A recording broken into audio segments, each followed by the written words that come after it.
On Guadalcanal in January 1943, American troops were being picked off by a small group of Japanese snipers dug into the jungle. In just a few days, they had killed more than a dozen men, and every patrol that moved into certain areas risked losing someone to a shot nobody saw coming.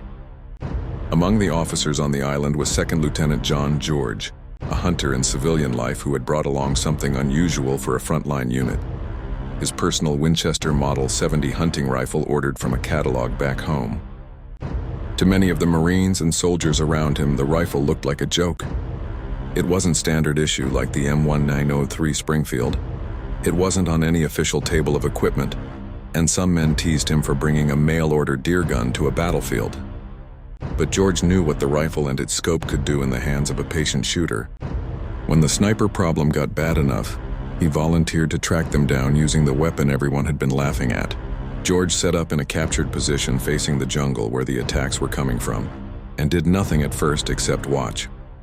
Instead of firing at the first movement, he spent long stretches of time behind the scope, treating the hunt the way he would have treated wary game at home: learn the ground, look for patterns, and wait for the enemy to expose himself.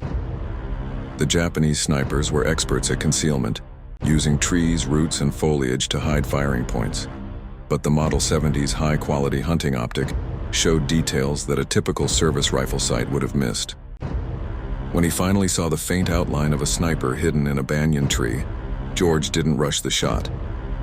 He accounted for wind in the particular ballistics of his rifle, fired once, and then immediately shifted position before anyone could return fire. Over the next several days, he repeated the same cycle: long, careful observation, a single precise shot, and quick relocation. One by one, the Japanese snipers who had controlled that patch of jungle were killed or driven off.